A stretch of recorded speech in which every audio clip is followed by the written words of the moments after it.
ब्रह्मा जी से हरि के अवतारों का वर्णन सुनने के पश्चात नारायण नारायण कहते हुए एवं बीड़ा बजाते हुए नारद जी वहां से प्रस्थान कर गए। इतनी कथा श्री सुखदेव जी के मुख से सुनने के पश्चात राजा परीक्षित हरि के गुण और गुणों को जानने की इच्छा के लोभ सम्वरण संतोष न कर सके। अतः सुखदेव जी से विनती करके बोले, हे महात्मन, आपने नारायण के विराट स्वरूप का वर्णन करके मेरे जैसे पापी का मन पवित्र कर दिया। अब आप कृपा करके कोई ऐसा उपदेश दें जिसे सुनकर मैं अपने समस्त पापों को भूलकर प्रभु की भक्ति में लीन होकर अपने नश्वर शरीर का त्याग कर सकूं। ज्ञानी पुरुष कहते हैं कि जीवन का संबंध पंच तत्वों से न होते हुए भी पंच तत्वों से बना है।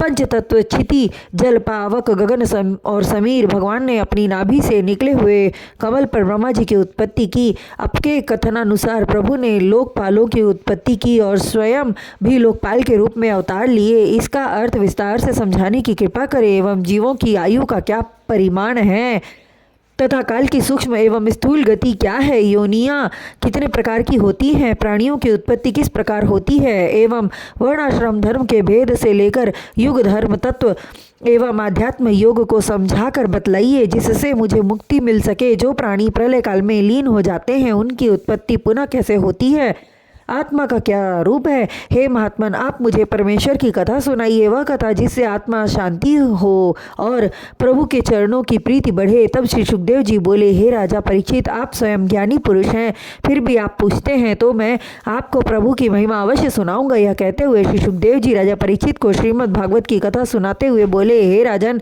जीवों की उत्पत्ति करने का कारण केवल प्रभु जानते हैं अथवा उनसे प्रीति करने वाला प्राणी वे जीवों को इसलिए उत्पन्न करते हैं कि उनके बीच अपनी लीलाएं प्रकट कर उनके मन में बसे कलुषित भाव को निकालकर सन्मार्ग दें। संसार में जीवों को उत्पन्न करके अंततो गत्वा अपने में विलीन कर लेते हैं। चींटी से लेकर विशालकाय हाथी उन्हीं की देन है। अतः मनुष्यों को चाहिए कि किसी भी प्राणी को कष्ट न पहुँचाएं। यदि उसने किसी जीव को कष्ट पहुँचाया दिया तो प्रभु को कष्ट होगा। ठीक उसी प्रकार जैसे हाथ में 5 उंगलियां होती हैं किंतु उनमें से किसी भी उंगली में चोट लग जाए पीड़ा दिल को होती है।